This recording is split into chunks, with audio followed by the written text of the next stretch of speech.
Coming up next, New life in Christ.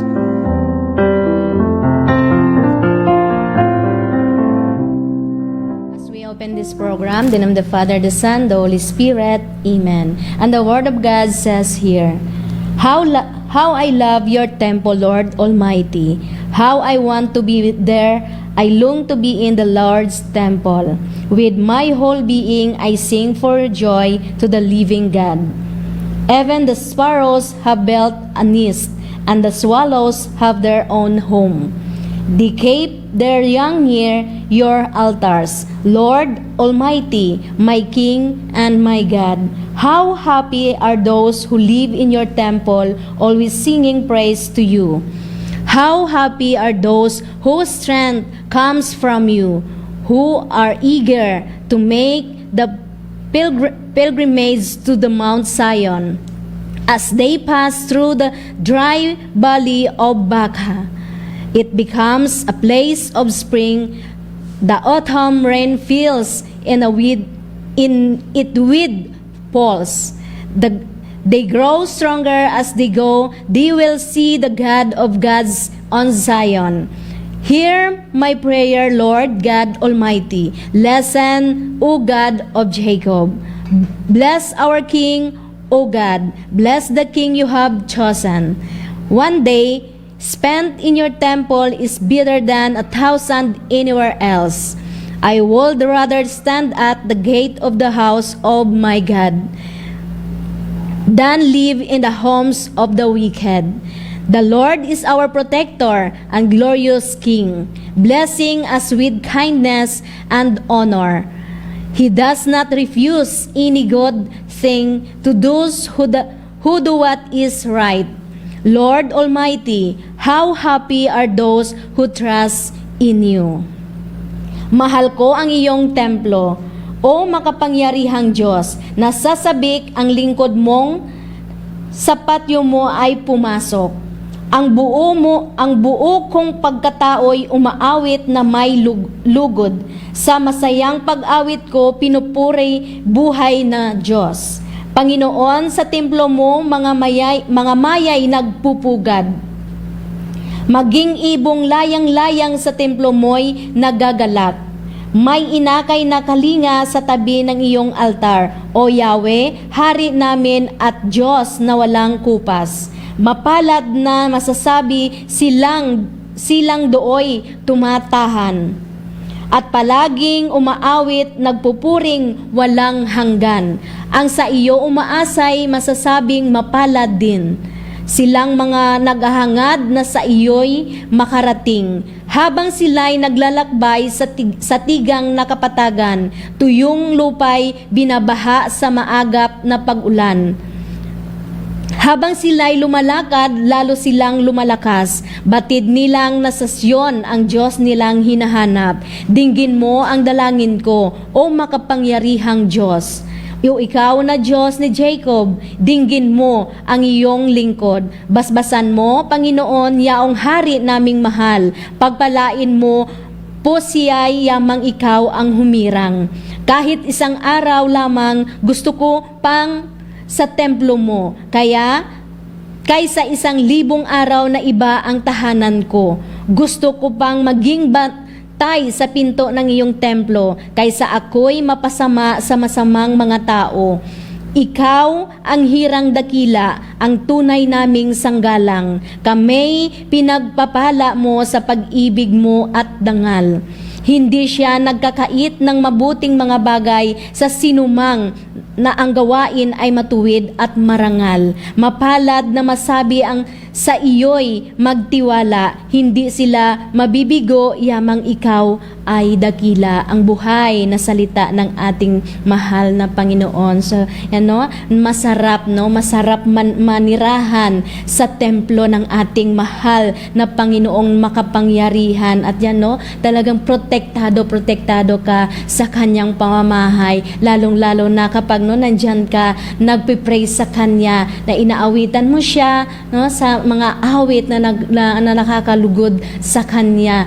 At yan, no, dahil ang ating mahal na Panginoon ay banal, so nakikita natin kung paano siya, no, paano niya pinoprotektahan, inaalagaan yung mga tao na lumalapit sa Kanya at nagtitiwala. In Jesus' name, Amen. Isang mapagpalang gabi sa lahat at salamat sa ating buhay na Panginoon na narito naman tayo sa programang New Life in Christ. Sa isang oras sa pagsaluhan natin ang pagtuturo, ang banal na salita ng ating mahal na Panginoon, na naway patuloy tayo na buksan ang bawat isip at puso natin na maintindihan mo, unawaan natin ang Kanyang pagtuturo at yan ang makapaghatid, makapagdala sa atin, no, ng tamang direction at makabigay sa atin ng salvation. In Jesus' name, Amen. At sa mga kapatid natin dyan na patuloy na rin sa programa via different media platforms, sa Facebook Live, nakikinig sa radio, nanonood sa television, sa Cable Star, na dyan sa mga kapatid natin sa YouTube, at dyan sa mga kapatid natin sa international, sa Hong Kong, Singapore, Taiwan, Canada, Australia, USA, Kuwait, Dubai, Bahrain, Abu Dhabi, sa Japan, Korea, saan man kayo nagdako ng mundo, naway i-bless kayong lahat ng ating mahal na Panginoon. At dyan din, no, sa mga kapatid natin sa Metro Manila, no, dyan sa buong Luzon, at sa mga kapatid natin sa Mindanao, dyan sa mga kapatid natin sa Davao, sa Agusan, at dito sa atin, no, sa Metro Iloilo, sa Panay Island, dyan sa mga kapatid natin sa Negros, Bacolod, sa Guimaras, mga kapatid natin sa Aklan, Calibo, Rojas, Capiz, at dito sa atin, no, sa Santa Barbara, naway patuloy tayong i-bless ng ating mahal na Panginoon. In Jesus' name, Amen. At may mga kapatid tayo ngayon na kasama, ibigay natin si Sister Mel. Have a blessed evening to all our brothers and sisters in Christ who are with us right now in our program, New Life in Christ. To all now are joining on different media platforms, in our Facebook Live and Just Gugma Network, and also in the page of Brother Edwin Daulo. And to all our radio listeners, ang Just Gugma Radio Iloilo DY 10:53 AM. And also now you can hear and watch us now in our Cable Star Channel 24. Now here in Iloilo and Channel 30 and Gamaras and Channel 77 and Negros. And of course, not all our brothers and sisters in Christ in abroad, now our ADG International Chapter in Hong Kong, in Singapore, in Taiwan, in Canada, Australia, Kuwait, Lebanon, Saudi Arabia, Japan, US, and here in the Philippines, na Luzon, Visayas, Mindanao. Na naway ang ating banal na Panginoon, na may the Lord God na will continue to bless you, to bless your family, to bless all of us, at patuloy na we are happy and blessed sa kanyang banal na salita na patuloy na itinatanim sa ating puso, dahil alam natin, no, yun nga, no, katulad tayo ng isang wise man, no, na nagtayo, no, if we have that word, no, na kanyang salita na tinanim sa ating puso at atin yan, no, kinapitan, no, pinanaligan, no, at sinasabuhay, ay talagang katulad tayo ng isang wise man na, no, nagtayo, no, ng kanyang bahay, no, sa rock, no, sa rock na dumating man ang mga unos, no, ang bagyo ng ating buhay, that storm of our lives, but we have that word, no, word of God that we hold on, no, that we hold in our heart, no, talagang mapapagtagumpayan natin, no, yung bawat pagsubok sa ating buhay because of His living word, because of our Lord God, no, na narito, na nananahan sa atin at sa kanyang banal na espiritu na narito, no, sa ating puso. Because God is with us and God is in us. In Jesus' name, Amen. Amen and Amen, no? At ibigay din po natin si Sister Beth. Magandang gabi po sa ating lahat, no, mga kapatid ko kay Kristo, lalong-lalo na po sa sumusunod ngayon sa lahat ng sa different media platforms po. Magandang gabi po sa inyong lahat. Binabati ko rin po ng magandang gabi po dyan sa amin sa Mindanao, sa lahat ng mga kapatid natin na sumusunod sa ibang bansa, magandang gabi po sa inyong lahat, no, kahit saan man kamundang dako ng mundo o anumang oras dyan sa inyo, no, magandang gabi o umaga dyan sa inyong lahat.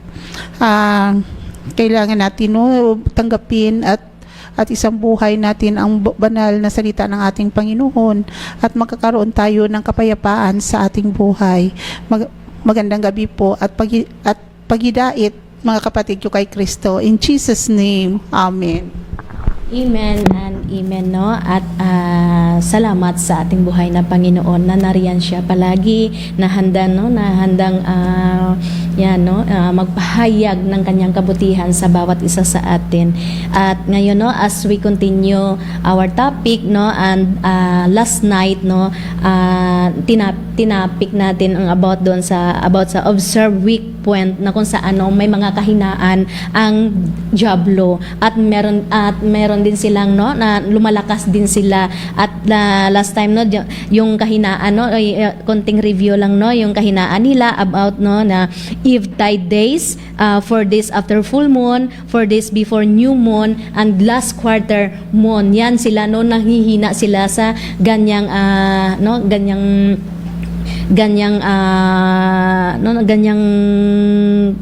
kumbaga ganyang mga pamamaraan. At dito rin, no, at diyan pa, no, sa in addition, no, kapag yung bawat families, no, na nasa process of confession, isa din yan, no, na nagpapahina sa diablo.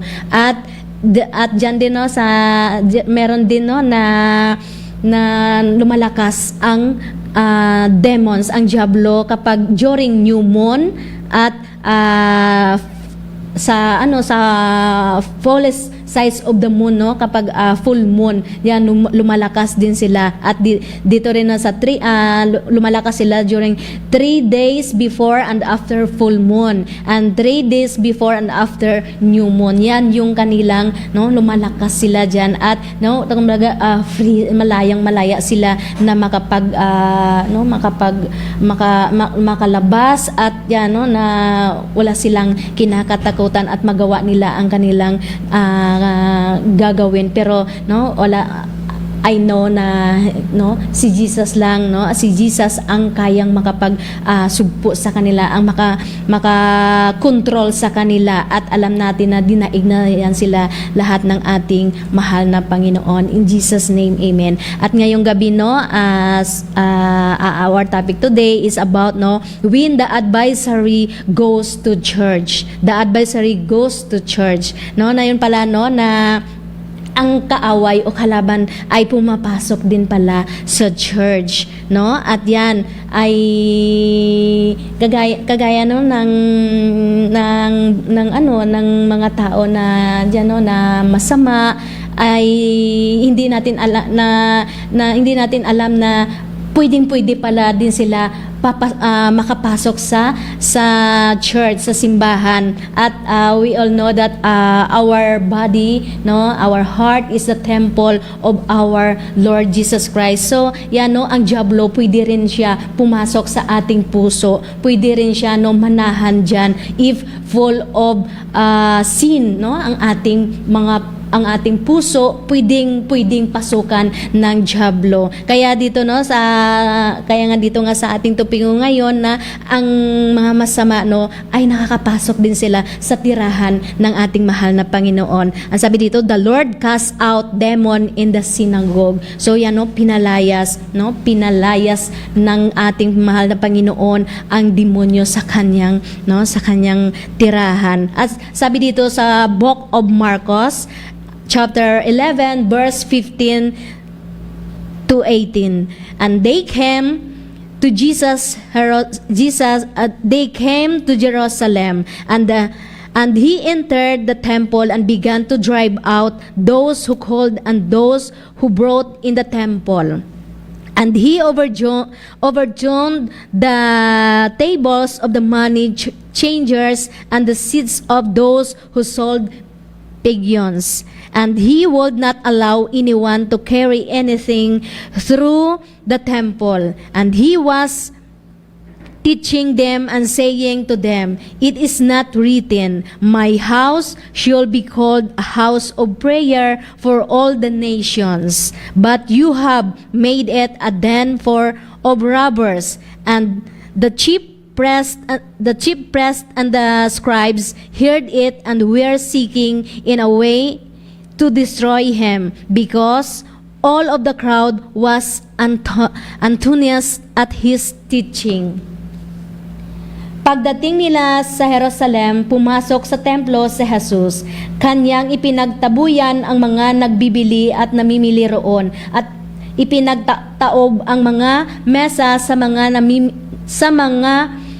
no, ng mga mamamalit ng salapi at ang upuan ng mga nagtitinda ng kalapati.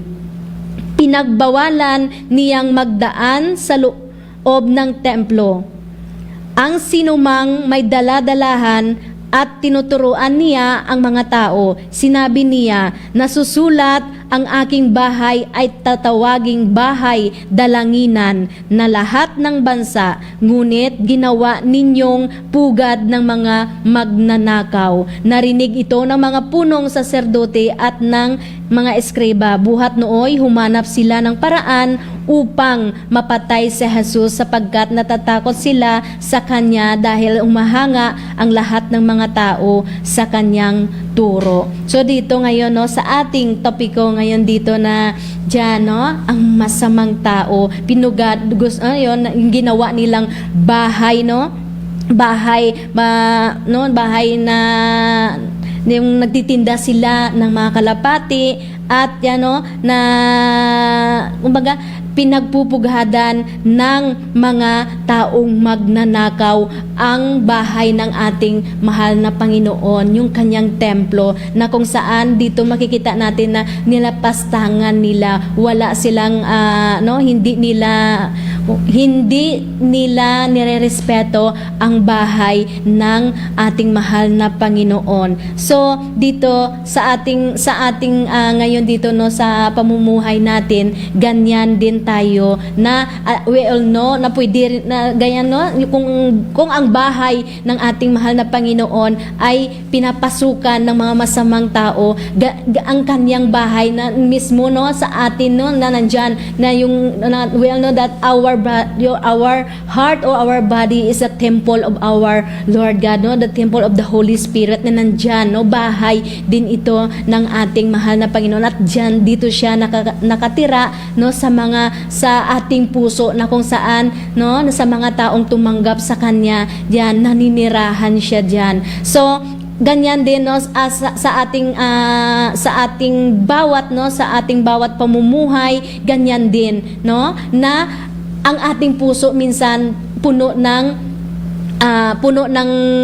kasinungalingan, puno ng kasalanan, puno ng anger, hatred, na kung saan diyan makikita natin na minsan no, nandyan ang diablo ang naninirahan diyan. Siya ang namumuga diyan sa ating tahanan, sa ating bawat puso, na kung saan walang lugar ang ating mahal na Panginoon. Dahil nga no, so kaya nga dito no, sabi dito na dapat linisin natin yung bahay no, linisin natin ang bahay ng Panginoon, which is our heart no, para siya ang makapagnanahan. So yung kanina sa binasa natin na how lovely is your dwelling place no, nandyan na ang ating mahal na Panginoon kapag siya ang nakatira diyan sa ating puso no, sa kanyang bahay diyan sa loob no,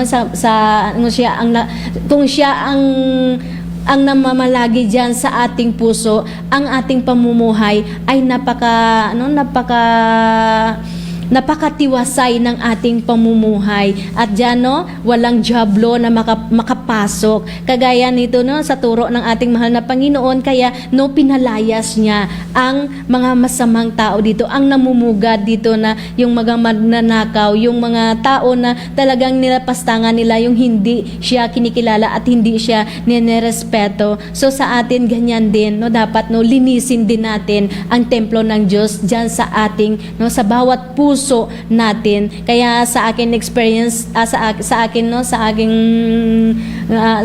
experience na dati hindi ko alam na yung tirahan pala, yung isa pa palang tirahan ng ating maliban sa church no, ay isa pa palang tirahan niya ay nandito sa aking puso. Kaya before, at itong puso ko ay puno ng hatred, puno ng anger, puno ng pride nandyan. Kaya ganyan na minsan nararamdaman ko na palagi na lang mainitin yung ulo ko, palagi na lang walang peace, walang pagdait diyan sa puso ko at sa mind ko, na yan hinahanap ko pero hindi ko matatagpuan. At yan no, kapag tinawag ko ang Panginoon, Lord, nasaan ka ba? Bakit hindi kita makita? Bakit hindi kita hindi kita nararamdaman dahil nga no hindi ko nilinis yung aking puso, hindi ko kumbaga kinukuha diyan ang mga masama diyan no na nandiyan sa loob ng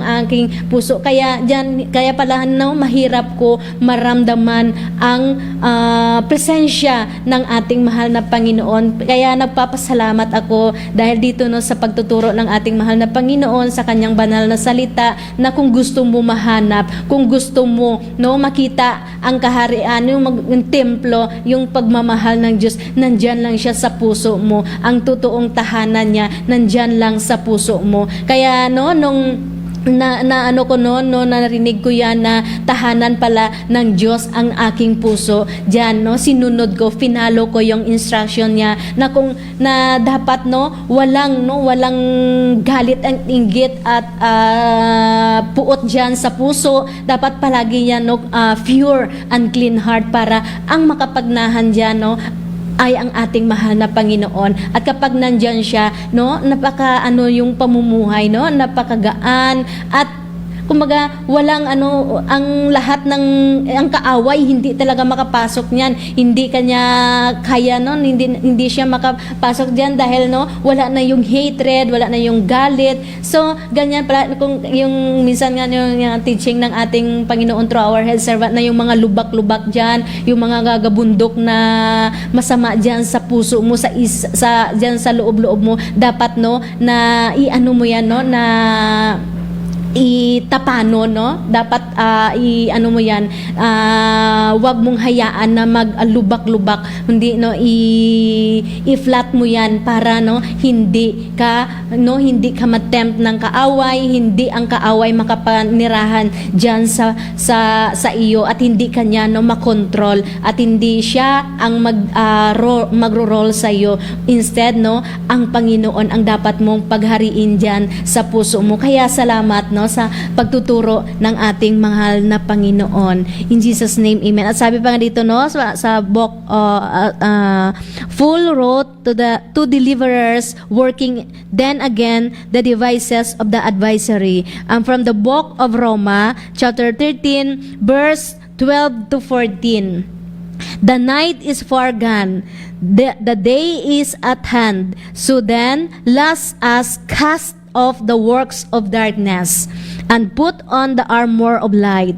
Let us walk properly as in the daytime, not in orgies and darkness, not in sexual immorality and sexuality, not in quarreling and jealousy, but put on the Lord Jesus Christ and make no provision for the flesh to gratify its desires. So yan ang from the ang sulat ni Paul sa taga Roma, na kung saan sabi niya dito na yung namamaalam na ang gabi at malapit nang lumiwanag, layuan natin ang lahat ng gawang masama at italaga ang sarili sa paggawa ng mabuti.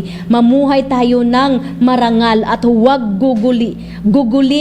gugulin ang panahon sa paglalasing at magulong pagsasaya, sa pagpapakasawa, sa pita ng laman at kahalayan, sa alitan at inggitan. Ang Panginoong Hesukristo ang paghariin ninyo sa inyong buhay, at huwag paglaanan ang laman upang bigyang kasiyahan ang mga nasa nito. So yan yan yung turo ngayon ng ating mahal na Panginoon, na dapat layuan na natin ang lahat ng gawang masama, lahat ng masama, at italaga ang sarili sa paggawa ng mabuti. So yan kung gusto mo na mapabuti ang iyong pamumuhay, ang iyong buhay, dapat iwasan ang pagkakasala. Yun kanina na wag nating hayaan, wag nating paglalaanan ang laman upang bigyang kasiyahan, na kasi as a human we are, na talagang if wala tayong connection sa ating mahal na Panginoon, kung kung hindi nakasentro ang ating pamumuhay sa ating mahal na Panginoon, nandyan alipin tayo ng dyablo, alipin tayo ng kasamaan, at yan hanggang sa huli-huli. At alam naman natin na if we continue to sin, no, na sa pagkakasala, iba yung kahinatnan natin. Yung makikita natin dito kapag ang tao ay talagang nanatili sa kasamaan, ang pamumuhay niya ay magulo. Ang pamumuhay niya walang peace. Ang pamumuhay niya ay palaging nandyan yung away. Nandyan palagi yung alitan, inggitan, at minsan nang hindi pa nagkaintindihan. Kaya yan kung gusto mo na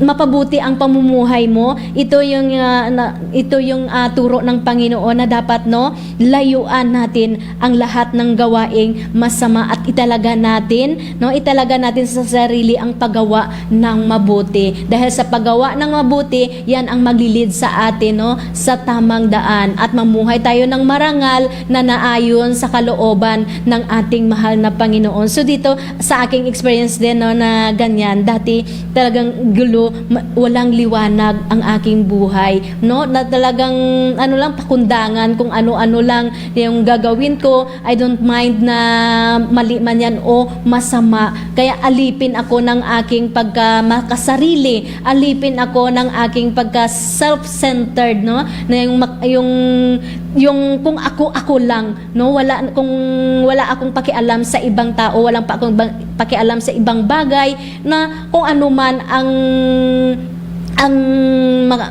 kung makakasama sa kanila, I don't care. Yan ako dati pero hindi pala yan ang gusto na mangyari ng ating mahal na Panginoon. Kaya nga na dapat kailangan ang ating nakasentro dapat ang ating pamumuhay sa ating mahal na Panginoon, upang yan na kapag nandyan ang si Jesu Kristo ang ating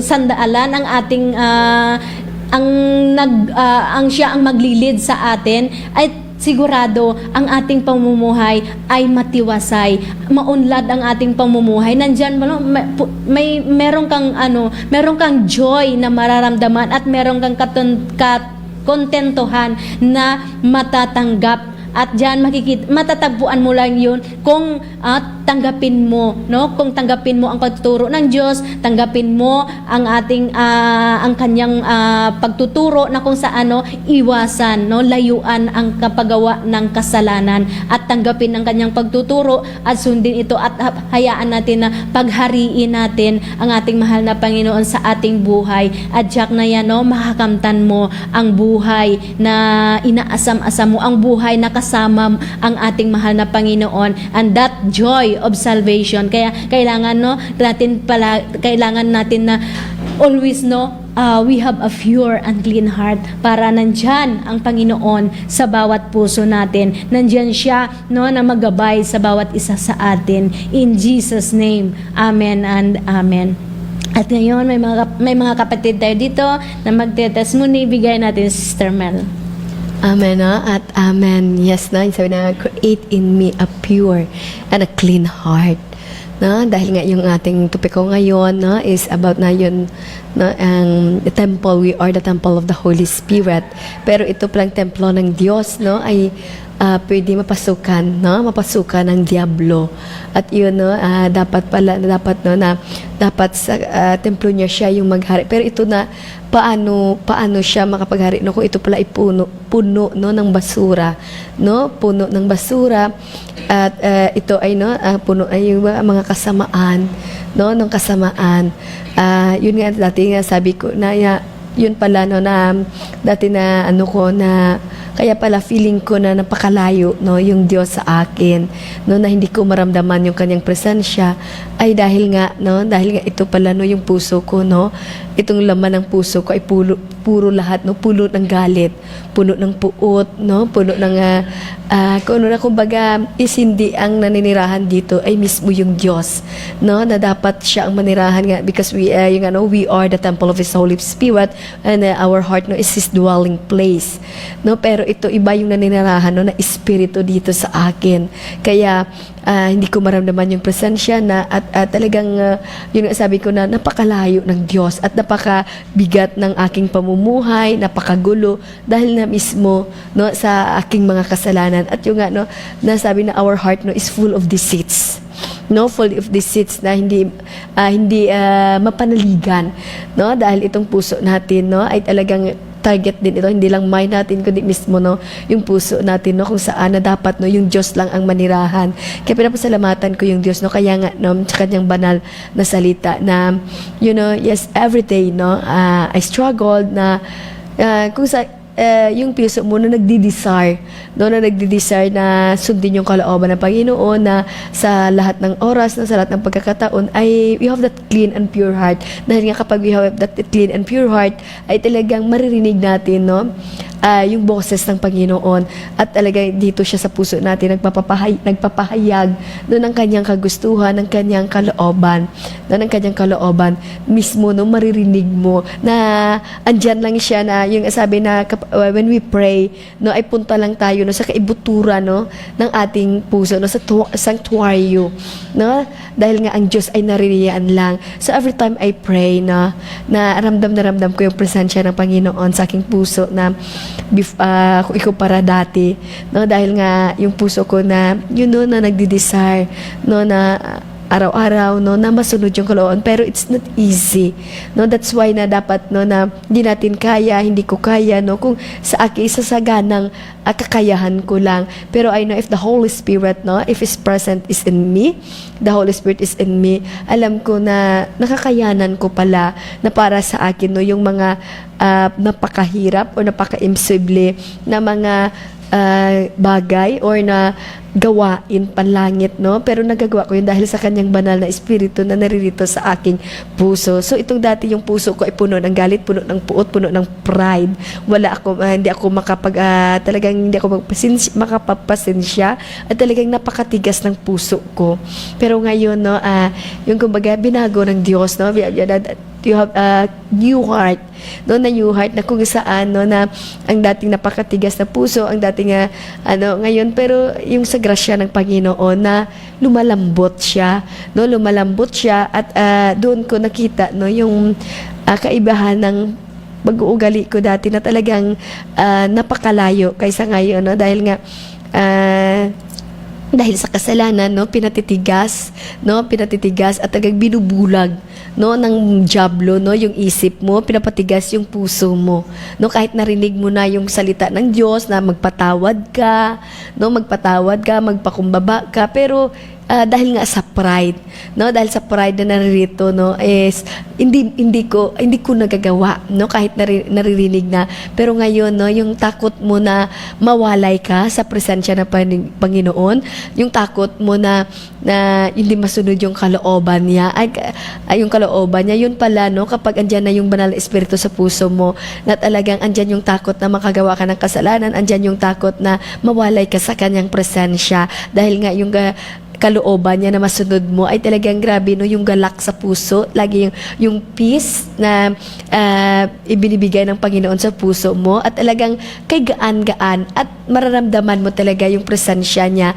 mararamdaman mo talaga na napasaya mo yung Diyos, no, dahil sinunod mo yung kanyang kalooban. Kaya every day, no, that we have that struggle, but then, no, yun nga, no, na every time na sumangguni ka sa kanya, ka sa kanya, manalangin ka, tumawag ka, humingi ka ng tulong, no, sa kanyang presensya, sa kanyang banal na espiritu, sa kanyang banal na salita, ay talagang nadadaig mo ang bawat sitwasyon, o yung mga temptasyon na pumipilit na hinihila ka, na isiparar ka sa Panginoon. Pero, no, kapag andyan siya, ay talagang yung sabi, no, ang katagumpayan ay nasa sa atin, no, because ang kanyang banal na espiritu mismo, no, yung gumagawa para sa atin. Kaya lahat ng papuri, no, sa ating banal na Panginoon, in Jesus' name, Amen.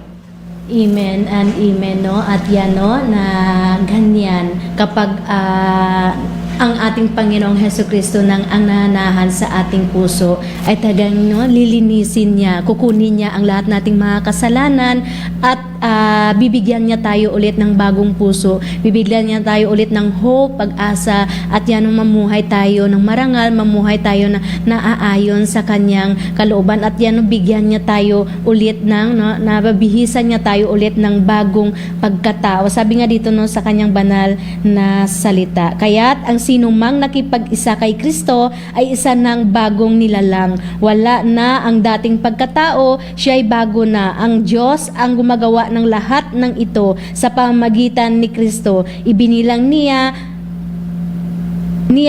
akong kaibigan, di nakaaway, at hinirang niya ako upang manumbalik sa kanya ang mga tao. Ang ibig kong sabihin, ang tao'y ibinibilang ng Diyos na kanyang kaibigan sa pamamagitan ni Kristo, at nililimutan niya ang kanilang mga kasalanan at ipinagkatiwala niya sa akin ang balitang ito. So yan na ganyan, once na magbalik loob ka sa Panginoon at tanggapin sa Jesus, at na siya ang panatiliin mo dyan sa puso mo, ayan, bigyan kanya ng bagong buhay, babaguhin kanya na bagong nilalang, at kunin niya na ikaw dyan sa kalagayan mo na kung saan yan na alipin ka ng iyong makasarili, ng iyong pride, ng iyong galit, at ang mananahan na ay ang ating mahal na Panginoon. In Jesus name, Amen. At ibigay natin si Sister Beth. Magandang gabi po ulit, mga kapatid ko kay Kristo. Ako din noon, ganyan din ang puso ko, ang parang tindahan na puno ng kasalanan, puno ng puot, galit, at yan nga, parang namumuhay ka sa madilim, na kung ganyan ang laman ng puso mo, namumuhay ka sa dilim at namumuhay, walang kapayapaan ang iyong buhay, yan nga, nagpapasalamat ako sa ating buhay na Panginoon, dahil po, nung nagpakilala siya sa akin, na pinakita niya talaga na kung ano ako kadumi sa kanyang harapan, at sinurrender ko sa kanya lahat ng mga kasalanan ko, lahat na lalong-lalo na po ng laman ng puso ng aking puso, na puno ng puno ng lahat na hindi magaganda diyan sa aking puso, sinurrender ko talaga sa kanya. Nagpapasalamat ako sa kanya dahil kinuha niya lahat, na lahat ng mga kasalanan sa aking puso, yung lahat na hindi magaganda diyan, kinuha niya talaga, at diyan nararamdaman ko ang kapayapaan at ang gumagaan yung aking puso, at yung isip ko, na parang yun na may kapayapaan na, yan talaga, at tinanggap ko yung ating Panginoon sa aking buhay, na siya na maghahari sa akin, at yan nga, talagang templo tayo ng ating Panginoon, templo ng banal na Espiritu Santo ang ating puso, at yan nga, nararamdaman mo na ang kapayapaan sa ating buhay, at yan, na kontento ka na kung ano nang mayroon sa'yo, hindi ka na naghahanap pa, hindi ka na nangangarap na kung ano pa na gusto mong abutin, kasi ako noon gusto ko talaga na parang ang mga mundong pangarap, talagang gusto ko talaga na doon na lang manirahan sa abroad, ayaw ko nang umuwi dito sa Pilipinas, kasi pag dito ako sa Pilipinas, iniisip ko na walang sahod, walang pera, sabi ko hanggang kaya ko na magtrabaho, doon na lang ako sa abroad para hindi ako mawala ng pera at makatulong pa ako, pero hindi pala yan ang gusto ng ating Panginoon, yan nga, nakauwi rin ako na ngayon no, kontento na rin ako sa buhay ko na walang sahod, kahit na walang pera, pero masaya rin no, masaya ang buhay no, na nakasama mo ang Panginoon no, hindi ka rin mawalan, hindi kanya pinabayaan no. Nagpapasalamat ako sa kanya no, na lahat pinoprovide niya talaga no. At yan nga no, kailangan natin no, pagsisihan ang lahat ng mga kasalanan natin no, i-surrender natin sa kanya at mamumuhay tayo na may kapayapaan, mamumuhay tayo na kasama ng ating Panginoon para makamit din natin yung pinopromisa niya sa atin na buhay na walang hanggan no, na gusto niya no, talaga gusto niya na makasama niya tayo doon sa kanyang kaharian no, kasi yan nga no, tinubos niya tayo sa kasalanan no, naghirap siya no, para tubusin tayo sa kasalanan no. At yan nga no, gusto niya talaga na makasama niya tayo doon sa kanyang kaharian no. Yan nga, nagpapasalamat ako sa Panginoon at binabalik ko ang lahat na papuri at papasalamat sa kanya pangalan, in Jesus name, Amen.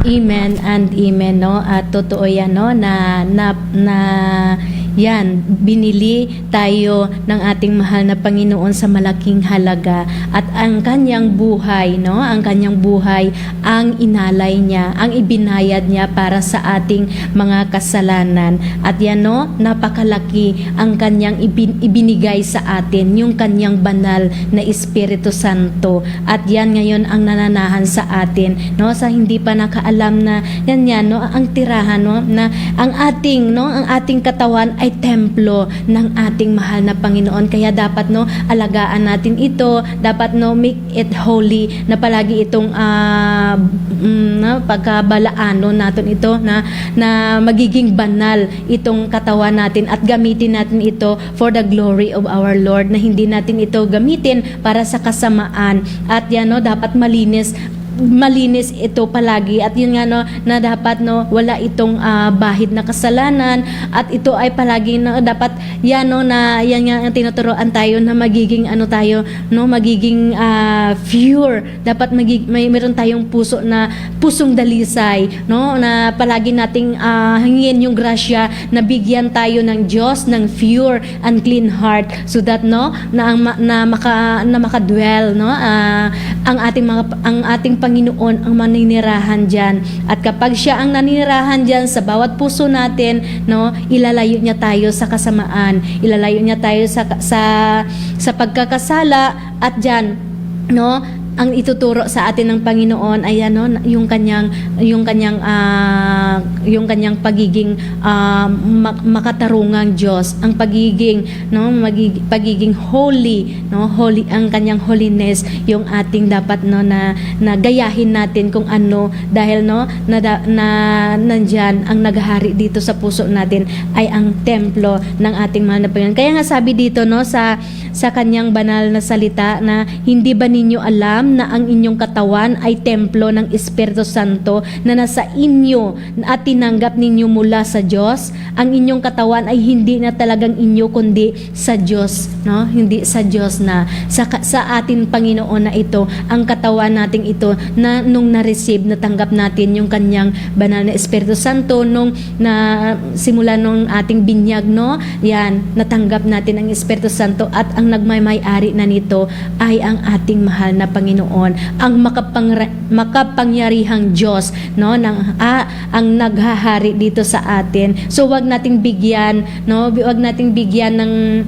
ng pagkakataon o ng halaga ang dyablo na makapasok siya sa ating mga puso, dahil once no, na makapasok siya, nandiyan naman no, magiging alipin na naman tayo ng kasamaan, na makapag-commit naman tayo ng kasalanan, at yan no, yan nga na hindi makapagsama ang kasamaan at ang kabutihan. Kaaway ng Diyos ang kasamaan. Kaya kung gusto mo na manatili ang banal na Espiritu Santo, ang Diyos diyan sa puso mo, dapat hingin natin yung pure and clean heart, yung malinis na puso palagi. Yan no, sabi nga dito no, sa Psalm 51 at verse 10, create a pure heart in me, O God, and put a new and loyal spirit in me. So yan yun natin, isang pusong tapat sa aking likain. Bigyan mo, O Diyos, ng bagong damdamin. So yan no, palagi nangingin natin yung grasya, dahil kung wala ang grasya ng Panginoon, hindi tayo magkakaroon nito, dahil everyday makakumit tayo ng kasalanan. Everyday nandyan tayo, nakikipag-away tayo sa ating sarili, sa kaaway na gusto na i-deceive tayo, na gusto na iligaw tayo sa landas ng matuwid. Pero kung nandyan ka sa grasya ng Panginoon, nandyan ka sa kanyang presensya, ay ito no, walang lugar ang kasamaan, walang lugar ang diablo dyan na manahan sa puso natin. Kaya yan no, brothers and sisters, no, dapat palagi no, nakakunik ang ating puso at isipan, nakasentro ang ating pamumuhay sa Diyos, na dyan ilaan natin ang ating buhay sa pamamaraan na kung yan ang turo ng Diyos, dahil yan ay makapagdala sa atin na makapagbuti sa atin, at yan ilalayo niya tayo sa lahat ng kasamaan, sa lahat ng temptation, sa lahat ng kasinungalingan ng diablo. And tandaan natin palagi na we are the temple of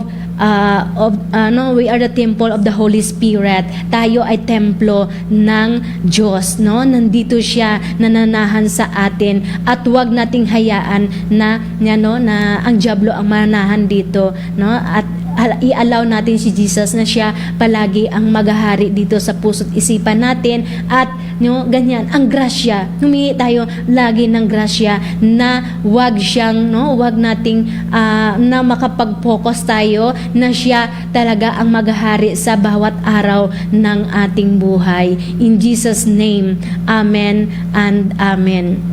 At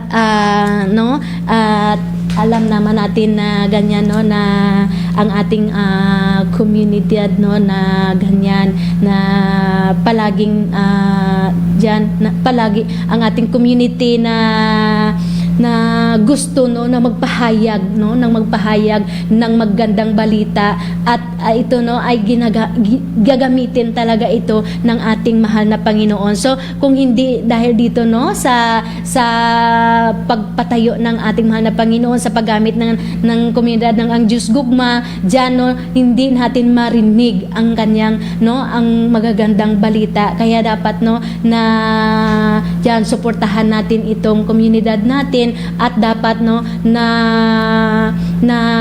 palagi natin isa-isip at isa-puso na kung wala ang pagtuturo at pagpahayag ng Panginoon na gamitin itong ating ministeriya. Kaya ako nga nagpapasalamat dahil sa ministeriya na ito, na kung saan malaki yung tulong niya sa aking buhay, malaki yung pagbabago ng aking buhay dahil sa komunidad na ito, dahil ito ay ginamit ng ating mahal na Panginoon para ang lahat mabuksan, ang lahat manubalik, at makilala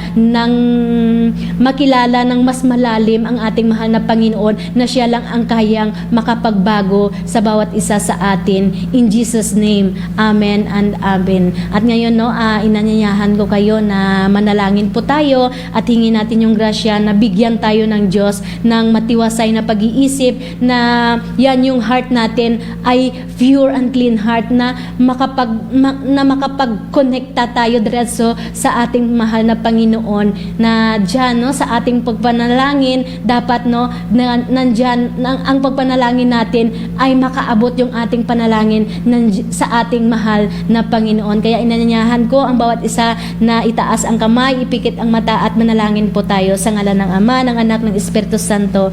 Amen. Dear Lord, salamat po sa iyong pagtuturo ngayong ngayong gabi, O Lord God, na dapat, Panginoon, Ikaw lang ang maghari sa bawat puso, sa bawat isip namin, O Lord, at Ikaw po ang maglilid sa amin sa tamang daan, at nasa iyo, Panginoon, ang lahat naming pangangailangan, at huwag mo pong bigyan ang dyablo na siya ang manahan sa bawat puso namin. Turuan mo po kami ng tamang daan, ituro mo sa amin ang tamang daan, at bigyan mo po hallelujah, make it worthy in front of you, O Lord God. At sinusurrender po namin ang lahat sa iyo, Panginoon. Bigyan mo po kami ng pusong dalisay, hallelujah, na palagi ka po namin makita dito sa bawat isa sa amin at manahan ka, O Lord God. And sinusurrender po namin, Panginoon, ang lahat dito sa amin, na lahat naming kasalanan, O Lord. Linisin mo ang bawat puso't isipan namin. Ininingin namin ang iyong banal na dugo na maghugas sa bawat isa sa amin. And Lord, hallelujah, nakikita mo ngayon ang bawat puso't isipan ng aming mga kapatid na sumasama sa programang ito. Hallelujah. Ikaw po ang nakakita kung ano ang kanilang dinidesire, O Lord God. Hallelujah. Kiniklaim po namin, hallelujah, Lord, Ikaw po ngayon ang nagpuno at nagpo-provide ng lahat nilang pangangailangan, ang kanilang kagalingan, ang kanilang kalayaan, ang kanilang kapayapaan. Kaya Lord, hallelujah, and hallelujah, kiniklaim po namin that sa aming bautismo, O Lord God, the power and authority given by you, O Lord God, na that kampangyarihan, O Lord God, na makapagtaboy ng masamang espiritu na gustong manira, manakit, at magpatay sa katawang ito sa iyong templo, O Lord God. In the holy mighty name of Jesus and by the blood of Jesus, we curse all the satanic force, all the evil forces, sa lahat ng masamang espiritu na gusto magsira ng iyong templo. We curse them, we bind, and we uproot them in the name of Jesus, and I command you, go! In the name of Jesus. We nailed you all there at the cross of Christ. Ibin mo sa masamang espiritu na dala ng lahat ng sakit, sa cancer, diabetes, sa lahat, sa fever, sa lahat ng mga bukol, hallelujah, sa lahat ng deadly disease na hatid na dala ng diablo. In the holy mighty name of Jesus, we bind, we curse, we uproot you all in the name of Jesus, and we command you, go! In the name of Jesus. We nailed you all there at the cross of Christ. And now, Lord God, kiniklaim po namin, by your wound, by your stripe, we are all healed and forgiven. Inaangkin na tinatanggap namin ngayon, Panginoon, na ikaw pong nagpapagaling sa bawat isa sa amin. Dahil sabi mo, na parito ka para kami palayain, para kami paghalingin, at tinatanggap, inaangkin namin ngayon yan. Brothers and sisters, tanggapin nyo lang by faith na kayo'y pinapagaling na ng ating mahal na Panginoon. Touch and be healed in the name of Jesus. In Jesus' name, amen. And Lord, patuloy po namin nilift up sa iyo ang aming head servant. Patuloy mo po siyang i-bless, punan ang lahat niyang pangangailangan. Give him, O Lord God, long life, at patuloy mo po siyang gamitin for your great glory, O Lord God, at use him mightily, boldly, all the times, O Lord God. Punan mo ang lahat niyang pangangailangan together with his family, O Lord God, sa kagalingan, sa total healing ni Talea, and i-bless mo ang Bahay Maria, si Carmela, at sa lahat, Panginoon, na sumusuporta dito sa komunidad, O Lord God. And i-bless mo din po si Brother Fimar, our spiritual director, sa lahat ng kaparian, sa lahat ng obispo, at ang aming Santong Papa. And don't forget to bless our nation Philippines, O Lord God. Ikaw pong protekta nito, covered us all with your most precious blood. In Jesus' name, amen and amen. At salamat, Lord, Panginoon, sa iyong pagtuturo, sa iyong banal na dugo, at sa iyong banal na espiritu na patuloy na nariyan, nananahan sa amin. In Jesus' name, amen and amen. And Lord, patuloy po namin na hallelujah, na pinipray ang lahat ng nagsusuporta dito, Panginoon, na ikaw po magbalik ng sigsikliglig sa kanila, kung ano man ang kanilang tinatanim dito, pinatpadala na kabutihan para sa iyong kaharian, Panginoon. Ikaw po ang magbalik sigsikliglig. In Jesus' name, amen and amen. And seal this prayer, O Lord God, with your most precious blood. In Jesus' name, amen and amen. And before we end, sa mga kapatid natin diyan na gusto na mag-send ng kanilang tulong dito through GCash number, no, through GCash account, no, maari po kayo, no, kung kayo ay may prompting kayo na magpapadala dito ng tulong para sa ating komunidad, na kung saan dito, no, sa ministrya na ito, ayan, no, na marami marami ang nanumbalik sa ating mahal na Panginoon, marami ang naka-experience, no, na kung saan through this community nakita nila na ito ay ginamit ito ng Panginoon para sila, no, na mag-transform, no, to hearing the voice of the Lord, sa pakikinig ng kanyang banal na salita. So kung may prompting kayo diyan na mag-send ng inyong tulong para, no, sa ating media, no, para sa ating media ministry, para patuloy na mapahayag ang kabutihan, no, ang pagtuturo ng ating mahal na Panginoon, padala kayo dito ng tulong ninyo. Kung merong desire dyan sa puso ninyo na magpadala, kung may prompting dyan na yung Holy Spirit na mag-send kayo dito, no, para sa ating komunidad, dahil natin na nangangailangan yung ating community, no, to support this community para patuloy ito na na mapahayag, no, na mapakilala ang ating mahal na Panginoon. So meron tayo dito, no, na GCash account number sa 0917-8982-910, name Edwin Daulo, at meron din dito sa number na 0967-6278980, name Melanie Heres. So diyan, no, pwede nyo diyan i-send sa GCash number ng ating head servant, si Brother Edwin Idaulo, sa ating, no, sa ating kapatid si Sister Melanie Heres. So yan, kung may mga prompting dyan sa puso mo na mag-send dito sa tulong mo, dahil kung ikaw ay isa sa mga tao na nagpapadala dito at nakita, no, nakita mo na yung tao na tinulungan mo ay nanumbalik sa pangalan ng Panginoon dahil sa kanyang pagkakasala, ay may malaki kang matatanggap, may malaking reward ka na matatanggap, at yan ang Panginoon ang magbabalik sa iyo. In Jesus' name, amen and amen. At ngayon, no, wala na po tayong oras. Papasalamat po tayo dito sa ating technical, kay Sister Bingbing Clarissa Pulmones, at yun sa mga kapatid natin sa Hibawaan. I-bless kayong lahat dyan. At napapasalamat din tayo dito sa ating kapatid, kay Sister Bed, kay Sister Mel, at ako naman ang yung lingkod, Sister Bebs, na nagbabalik ng lahat ng papuri at papasalamat, at naghahayag na tunay ang Diyos ay pag-ibig, nananahan at sumasagawa sa atin. In Jesus' name, Amen. amen and amen. God bless us all. Father, the Son, the Holy Spirit. Amen.